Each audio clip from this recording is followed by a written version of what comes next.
പ്രിയമുള്ള സഹോദരന്മാരെ, സഹോദരിമാരെ, ഏവർക്കും ദൈവാനുഗ്രഹം എപ്പോഴും ഉണ്ടായിരിക്കട്ടെ. ബിസ്മില്ലാഹിർ റഹ്മാനിർ റഹീം. വയഖൂലൂന ലൗലാ ഉൻസില അലൈഹി.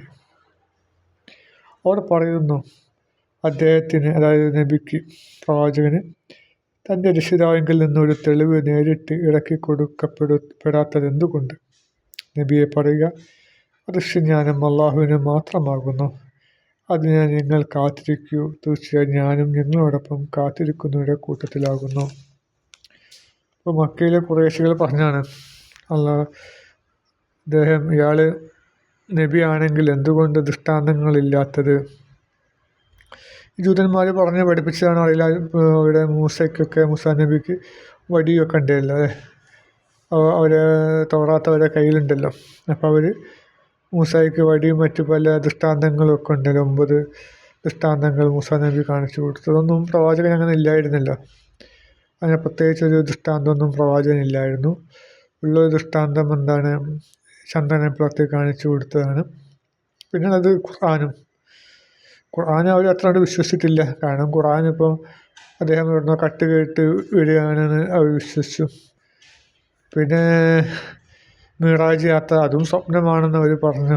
അല്ലാണ്ട് മൂസാ നബിക്ക് ഉണ്ടായിരുന്ന പോലെ ദൃഷ്ടാന്തം മുഹമ്മദ് നബി സല്ലല്ലാഹു അലൈഹി വസല്ലമയ്ക്ക് ഇല്ലായിരുന്നു. മൂസാ നബിക്ക് ഒരുപാട് ദൃഷ്ടാന്തങ്ങൾ, വടി പാമ്പാക്കി, പിന്നെ തിളങ്ങുന്ന കൈ പുറത്തെടുത്തു, പിന്നെ തവള, പേന്, ഇങ്ങനത്തെ അധികരിപ്പിച്ചു, രക്തമായി പെയ്യിപ്പിച്ചു, 12 ഇഴകൾ പൊട്ടി ഒഴുക്കി കൊടുത്തു, മഞ്ഞയും സെൽവയും വർഷിപ്പിച്ചു കൊടുത്തു. എനിക്ക് ഒരുപാട് ദൃഷ്ടാന്തങ്ങൾ, ഫുർഖാൻ, പിന്നെ തൗറാത്ത് എന്ന ഫലകം കൊണ്ടുവന്നു. അങ്ങനെയൊക്കെ ഒരുപാട് ദൃഷ്ടാന്തങ്ങൾ മൂസാ നബിക്ക് ഉണ്ടായിരുന്നു. പ്രവാചകന് ഇതൊന്നുപോലുമില്ല. 2 ദൃഷ്ടാന്തങ്ങളാണ് നമ്മൾ പറയുന്നതെങ്കിലും അതും ഖുറൈശികൾക്ക് അംഗീകരിക്കാൻ പറ്റാത്തതാണ്. ഒന്ന് സ്വപ്നമാണെന്ന് പറഞ്ഞു, മറ്റേത് ഇവിടുന്ന് കട്ട് കേട്ട് എഴുതിയാണെന്നും ഖുർആന് കട്ട് കേട്ട് എഴുതിയാണെന്നും പറഞ്ഞു. മാറല്ല, ദൃശ്യജ്ഞാനം അള്ളാഹുവിന് മാത്രമാകുന്നു. അതിനാൽ നിങ്ങൾ കാത്തിരിക്കൂ, തീർച്ചയായും ഞാനും നിങ്ങളോടൊപ്പം കാത്തിരിക്കുന്നവരുടെ കൂട്ടത്തിലാകുന്നു. ഈ ചന്ദന പ്രവർത്തിയ സംഭവം ഖുറൈശികൾ വിശ്വസിച്ചിട്ടില്ലെങ്കിലും യാദൃശ്ചികമായി നമ്മൾ ചേരമാൻ പെരുന്നാൾ ഇവിടുന്ന് കാണുകയും അങ്ങനെ അദ്ദേഹം മക്കയിൽ പോയി ഇസ്ലാം മതം സ്വീകരിക്കുകയും ചെയ്തു. തിരിച്ചു വരുമ്പോൾ അദ്ദേഹം മരണപ്പെട്ടു, അസുഖം ബാധിച്ച് മരണപ്പെടുകയും ചെയ്തു. അദ്ദേഹത്തിൻ്റെ ഖബർ ഇപ്പോൾ സലാലയിലുണ്ട്. പക്ഷെ ഇതൊന്നും ഇപ്പം നിരീശ്വരവാദികൾ വിശ്വസിക്കില്ല. ചേരമാൻ രാജാവ് ജീവിച്ചിട്ടില്ല. പ്രവാചകൻ്റെ 1400 വർഷം മുമ്പാണ് പ്രവാചകൻ. ചേരമാൻ പെരുമാൾ അതിന് മുമ്പ് ജീവിച്ചാണ്, അല്ലെങ്കിൽ ശേഷമാണ് ജീവിച്ചത്. പിന്നെ നമ്മൾ പറഞ്ഞാൽ ഇപ്പോൾ അദ്ദേഹത്തിൻ്റെ ഖബറിടം സലാലയുണ്ടെന്ന്, അത് അദ്ദേഹത്തിൻ്റെ ഒന്നല്ല, താജുദ്ദീൻ എന്ന് പറഞ്ഞ ഒരാളുതാണ്. ഇത് മരപ്പൊട്ടന്മാരാണ് ഈശ്വര പറയുക. കാരണം അദ്ദേഹം പേര് മാറ്റി താജുദ്ദീൻ എന്ന പേര് സ്വീകരിച്ചിരിക്കുകയാണ്. എങ്ങനെങ്കിലും കുറ്റങ്ങൾ കണ്ടെത്തുക. ഒരു വസ്തു പഠിക്കാത്ത ടീമുകളാണ് ഈശ്വരവാദികൾ. എനിക്ക് കുറേ ഈശ്വരവാദി സുഹൃത്തുക്കളെ എനിക്കറിയാം. ഭയങ്കര തലക്കനമാണ്. അവർ സ്കൂളിൽ പഠിക്കുന്ന മര്യാദയ്ക്ക് പഠിക്കില്ല, അധ്യാപകനെ അനുസരിക്കില്ല, നടക്കും. എന്നിട്ട് അവർ മാതാപിതാക്കളെ അനുസരിക്കില്ല. അങ്ങനെ പിന്നെ ഈശ്വരവാദത്തിലേക്ക് പോവുക ചെയ്യുക. അത് മാത്രമല്ല, എപ്പോഴും അവർ ഓരോ ആദിയിലും പ്രയാസങ്ങളിലും ഞാൻ കാണാറുണ്ട്. എപ്പോഴും ആദിയിലും പ്രയാസങ്ങളിലും ഒക്കെ. വിശ്വാസികൾക്കാണെങ്കിൽ ദൈവത്തിലുള്ള ബഹുമാനം, പിന്നെ ദൈവവുമായിട്ടുള്ള ബന്ധം കാരണം പല പ്രശ്നങ്ങളും എളുപ്പത്തിൽ ഊരിച്ചാടിപ്പോകുന്നതും ഒക്കെ ഞാൻ കാണാറുണ്ട്. വളരെ എളുപ്പത്തിൽ പല പ്രശ്നങ്ങൾ വളരെ രമ്യതയിലും സമാധാനപരമായിട്ടും ഒക്കെ അവർ മുന്നോട്ട് കൊണ്ടുപോകുന്നത് ഞാൻ കാണാറുണ്ട്. ഇപ്പോൾ നിരീശ്വരവാദിയുടെ വീട്ടിലൊരു കല്യാണമാണെങ്കിൽ വളരെയധികം പ്രയാസം ഓടിപ്പാടുകയും ജഗബോഗമാക്കും. പക്ഷേ വിശ്വാസത്തിൻ്റെ വീട്ടിലെ കല്യാണം വളരെ കൂളായിട്ട് ഒക്കെ അള്ളാഹു പരിഹരിക്കുന്ന വിശ്വാസമാണ് അവർക്ക്. അതുകൊണ്ടൊക്കെ ഭംഗിയായി നടക്കുകയും ചെയ്യും. പക്ഷേ നിരീശ്വരവാദികളുടെ എന്ത് പ്രശ്നമാണ്, ഏറ്റെടുത്ത് നടക്കാനും ഇപ്പോൾ വിനോദയാത്രയൊക്കെ ആണെങ്കിൽ അതൊക്കെ പ്രശ്നങ്ങളും പ്രതിസന്ധികളും ആയിരിക്കും. എനിക്കൊക്കെ എത്രയോ അനുഭവമാണ്. നമ്മൾ ദൈവസഹായമില്ല. പിന്നെ ഒക്കത്തിലും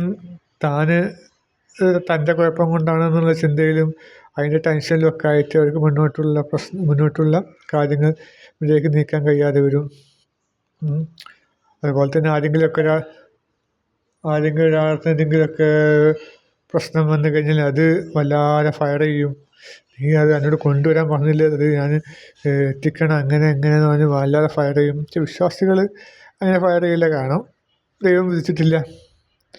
അല്ലെങ്കിൽ അങ്ങനെ അവർ സമാധാനിക്കും. പക്ഷേ നിരീശ്വരവാദികൾക്ക് അങ്ങനെയല്ല, അവരെല്ലാ പ്രശ്നങ്ങളും അവർ തന്നെ വരുത്തിയതാണ്, അല്ലെങ്കിൽ മറ്റുള്ളവർ വരുത്തിയാണ്. അതുകൊണ്ട് പരിപൂർണമായും ശിക്ഷ അവർ ഏറ്റുവാങ്ങണമെന്ന ചിന്താഗതിയൊക്കെ. അപ്പോൾ അതുകൊണ്ട് ഓരോ പ്രശ്നങ്ങളും ഒക്കെ ഉണ്ടാവും. അതുകൊണ്ട് അവരുടെ സുഹൃത്തുക്കൾ അവരുടെ ദേഷ്യം പിടിക്കും.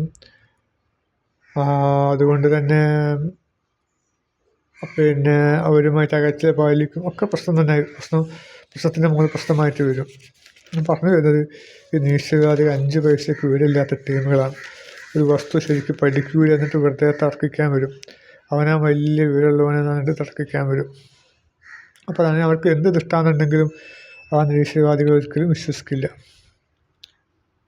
പിന്നെ പറയാണ്, ജനങ്ങൾക്ക് കഷ്ടത ബാധിച്ചതിന് ശേഷം നാം അവർക്കൊരു കാരുണ്യം അനുഭവിപ്പിച്ചാൽ അപ്പോഴതാ നമ്മുടെ ദൃഷ്ടാന്തങ്ങളുടെ കാര്യത്തിൽ അവരുടെ ഒരു കുതന്ത്രം പറയുക, അള്ളാഹു അതിവേഗം തന്ത്രം പ്രയോഗിക്കുന്നവനാകുന്നു. നിങ്ങൾ തന്ത്രം പ്രയോഗിച്ചു കൊണ്ടിരിക്കുന്നത് നമ്മുടെ ദൂതന്മാർ രേഖപ്പെടുത്തുന്നതാണ് തീർച്ച. അപ്പോൾ ജനങ്ങൾക്കൊരു കഷ്ടത ബാധിച്ച ശേഷം ഒരു കാരുണ്യം കൊടുത്താൽ അവർ പറയും, പിന്നെ നമ്മൾ അപ്പോൾ കുതന്ത്രം പാലിക്കും. അപ്പോൾ ഒരു കഷ്ടത ബാധിച്ചാൽ അവർ അള്ളാഹുവിനെ എങ്ങനെ എന്ത് ചെയ്യും, പേർത്തും വിളിച്ചു കൊണ്ടിരിക്കും. അള്ളാഹുവിൽ മാത്രം ഭരമേൽപ്പിച്ച് അവർ എന്ത് ചെയ്യും, അള്ളാഹുവിനെ പ്രാർത്ഥിക്കും. പക്ഷേ ആ പ്രശ്നം നീക്കി കൊടുത്താലോ, ഇതൊക്കെ എപ്പോഴും നടക്കണതാണ് എന്ന് പറഞ്ഞാൽ അവർ എന്ത് ചെയ്യും, അള്ളാഹുവിനെ കൈ കഴുകുകയും ചെയ്യും. ഒരു കടൽ, ഖുർആൻ ഉദാഹരണം പറയുന്നുണ്ട്, കടൽ യാത്രയെ പറ്റി. കടലിൽ വല്ലാത്ത തിരമാലകളൊക്കെ വന്നു കഴിഞ്ഞാൽ അവരെന്ത് ചെയ്യും, അള്ളാഹുവിനെ മാത്രം ലാക്കാക്കി വിളിച്ച് പ്രാർത്ഥിക്കും. മറ്റു ദേവതകളൊക്കെ മറന്നുപോകും. ഭയന്ന വിശ്വാസികളാണ് പരബ്രഹ്മത്തെ മാത്രം വിളിച്ച് പ്രാർത്ഥിക്കും. പക്ഷെ കടലിൽ രക്ഷപ്പെടുത്തിയാൽ പിന്നെ അവർ പല ദേവീദേവന്മാരും അവരെയും വിളിക്കും. മുസ്ലിങ്ങളുടെ കാര്യം അങ്ങനെ തന്നെ. വലിയ പ്രശ്നം വന്നാൽ അവരെന്ത് ചെയ്യും, അള്ളാഹുവിനെ മാത്രം വിളിക്കും. ഒരു തങ്ങൾ പാപ്പനെയും ബദരീങ്ങളെയൊന്നും വിളിക്കില്ല, അള്ളാഹുവിനെ മാത്രം വിളിക്കും. രക്ഷപ്പെടുത്തിയാലോ അവർ വീണ്ടും ബദരീങ്ങളെവരൊക്കെ വിളിക്കാൻ തുടങ്ങും. പിന്നെ അത് മാത്രമല്ല, ചില നിരീശ്വരവാദികളും എന്ത് ചെയ്യും, ചിലപ്പോൾ എന്ത് ചെയ്യും, അള്ളാഹുവിനെ മാത്രം വിളിക്കും. പിന്നെ രക്ഷപ്പെടുത്തിയാലോ അവർ പറയും, ഇതൊക്കെ ഉണ്ടാവും, കടലിൽ കാറ്റും പ്രശ്നമൊക്കെ ഉണ്ടാവും, അതൊന്നും ഇപ്പോൾ പ്രത്യേകിച്ച് പറയാനൊന്നുമില്ല, അള്ളാഹുവിൻ്റെ ഇതൊന്നുമല്ല എന്ന് പറയും, ഒഴിവാവുകയും ചെയ്യും. അതാണ് ഇവരുടെ സ്വഭാവം. കാരണം അവർ എത്ര കിട്ടിയാലും പഠിക്കാത്തൊരു ടീമുകളാണ്. അപ്പം ഇത്തരം നാശകാരികളെ തൊട്ട് അള്ളാഹു നമ്മളെയും നമ്മളെ മക്കളെയും കാത്തുരക്ഷിക്കട്ടെ. ഒരുപാട് പേര് ഇപ്പം നിരീശ്വരവാദത്തിലേക്ക് പോകുന്നുണ്ട്. പ്രധാന കാരണം സ്വതന്ത്രമായി ജീവിക്കാമെന്നുള്ള തെറ്റിദ്ധാരണ മൂലമാണ്. പക്ഷേ അവർ കാണുന്നത് വെറും മരുപ്പച്ചയാണ്, ലക്കരപ്പച്ച. ഇപ്പം നമ്മൾ ദാഹാർത്തനായ ഒരാൾ ദൂരെ ഒരു റോട്ടിലൊക്കെ ഉച്ച വെയിലത്തൊക്കെ റോട്ടുമേൽ നോക്കുമ്പോൾ അത് വെള്ളം കെട്ടിക്കിടക്കുന്ന കാണും. പക്ഷേ വണ്ടി അവിടെ എത്തുമ്പോഴോ ഒന്നും കാണില്ല. അപ്പോൾ അതുപോലെയാണിത്. ഈ നിരീശ്വരവാദം എന്ന് പറഞ്ഞാൽ നല്ല ഹാപ്പി ആയിട്ട് ജീവിക്കുക, ലിവിങ് ടുഗദർ, അമ്പലത്തിൽ പോകണ്ട, പള്ളിയിൽ പോകണ്ട, സുഖമായി ജീവിക്കാം, അമ്മയും പെങ്ങളെയും ഭോഗിക്കാം എന്നൊക്കെ ഇതിലാണ് പലരും നിരീശ്വരവാദത്തിലേക്ക് പോകുന്നത്. പക്ഷേ അത് ഭയങ്കര ദുരന്തത്തിൽ പോയി കലാശിക്കുകയാണ് ചെയ്യുക. ഇപ്പോൾ നമ്മുടെ ആരിഫ് ഹുസൈൻ്റെ അവസ്ഥയൊക്കെ നമുക്കറിയാമല്ലോ. ഭാര്യയൊക്കെ ഒഴിവാക്കി അത് ഒറ്റക്കാണ് താമസിക്കുക. പല ആൾക്കാർ നമ്മളെ കൈവെട്ടിയ ജോസഫ് ഉണ്ടല്ലോ, വിവാദ ചോദ്യപേപ്പർ തയ്യാക്കി. അയാളെ ഉപേക്ഷിച്ച മട്ടായിരുന്നു. കാരണം ഭാര്യ നല്ലത് ദൈവവിശ്വാസിയാണ്, ഇയാൾ ദൈവനിഷേധിയാണ്. അതുകൊണ്ട് അയാളും ഭാര്യ തമ്മിൽ ഇടയ്ക്കൊക്കെ പ്രശ്നങ്ങളൊക്കെ ഉണ്ടാവാറുണ്ട്. പിന്നെ ജോലി നഷ്ടപ്പെട്ടു പോയല്ലോ. അപ്പോൾ അതിൻ്റെ മുകളിൽ ഭാര്യ എന്ത് ചെയ്തു, ആത്മഹത്യ ചെയ്തു. അങ്ങനെ എല്ലാ നിരീശ്വരവാദികളുടെ അവസ്ഥ അങ്ങനെ തന്നെയാണ്. ജീവിതം കൊഴിഞ്ഞാട്ടയായിരിക്കും. കാരണം അവരുടെ എന്തെങ്കിലുമൊക്കെ പ്രശ്നം, രണ്ട് ഭാര്യയും ഭർത്താവും എന്തെങ്കിലും പ്രശ്നങ്ങളുണ്ടാകുക, അതൊക്കെ അവരുടെ തന്നെ കുഴപ്പമാണെന്ന് അവർ പറഞ്ഞ് ആക്ഷേപിച്ചു കൊണ്ടിരിക്കും. നമ്മളാണ് വിശ്വാസികൾ എന്ത് വിചാരിക്കും, അത് എനിക്കത് വിധിച്ചിട്ടില്ല. അല്ലെങ്കിൽ അവർക്കും മറ്റുള്ളവരുടെ പ്രശ്നങ്ങൾ നമ്മൾ കണ്ടറിയും. അത് മറ്റെന്തെങ്കിലും കാരണം കൊണ്ട് ക്ഷമിക്കും. ഇവർ ക്ഷമിക്കില്ല. തനിക്ക് നഷ്ടപ്പെട്ടു അല്ലേ, എന്തെങ്കിലും ജോലിക്കാരോ ഒക്കെ നഷ്ടപ്പെട്ടാൽ ഇവർ നഷ്ടപ്പെട്ടു പോയല്ലോ, നീയാണ് കാരണം അങ്ങനെ പറഞ്ഞുകൊണ്ടേയിരിക്കും. അപ്പോൾ മറ്റുള്ളവർക്ക് ദേഷ്യം പിടിക്കില്ല, അവരിങ്ങോട്ടും കലി പിടിക്കുക, അങ്ങോട്ടും ഇങ്ങോട്ടും പ്രശ്നമുണ്ടാവും. അപ്പോൾ എല്ലാ നിരീശ്വരവാദികളുടെ അവസ്ഥ അങ്ങനെ തന്നെ. അവർ അധികം ഒറ്റക്കായിട്ടും ജീവിക്കുക, ലിവിങ് ടുഗദറൊക്കെ ആയിട്ട് നടക്കും, ജീവിതം ഫുള്ള് കൊഴിഞ്ഞാട്ടാണ്. അപ്പോൾ ഈ നമ്മുടെ കുഞ്ഞുങ്ങളൊക്കെ അതിലേക്ക് പോകുന്നത് നമ്മൾ സ്കൂൾ വിദ്യാഭ്യാസം മൂലമാണ്. സ്കൂൾ പാഠപുസ്തകങ്ങളൊക്കെ തയ്യാറാക്കുന്നത് നിരീശ്വരവാദികളാണല്ലോ. അപ്പോൾ അതിനനുസരിച്ച് കുട്ടികൾ വളരുകയാണ്.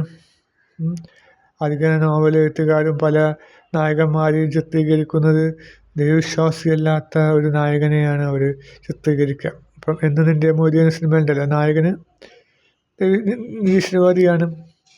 അപ്പം എന്നിട്ട് എല്ലാവരും സ്നേഹിക്കുക, പിന്നെ തോണിയിൽ അപകടം പറ്റുകയെ രക്ഷപ്പെടുത്തുക, ഒരു എന്ത് ചെയ്യുക, ഒരു ആരാധ്യ പുരുഷനാക്കി മാറ്റിയെടുക്കും ഈ നോവൽ കഥാകൃത്തുകാരൊക്കെ. അപ്പം അത് കണ്ടിട്ട് ചില കുട്ടികൾ എന്ത് ചെയ്യും, നിരീശ്വരവാദമാണ് നല്ല സ്വഭാവത്തിന് ഉടമകൾ നിരീശ്വരവാദികളെന്നൊക്കെ കരുതിയിട്ടാണ് അതിലേക്ക് പോകുന്നത്. പക്ഷേ ഒരു മക്കരപ്പച്ചയാണ്, ഒരു മരുപ്പച്ച പോലെയാണ് ഈ നിരീശ്വരവാദം. അപ്പം ഒരിക്കലും കുഞ്ഞുങ്ങളോട് പറയാനുള്ള, ഒരിക്കലും നിരീശ്വരവാദത്തിലേക്ക് പോകരുത്. അത് ഞങ്ങൾക്ക് നിങ്ങൾ നാശമല്ലാതെ ഒന്നും വർദ്ധിപ്പിക്കുന്നില്ല.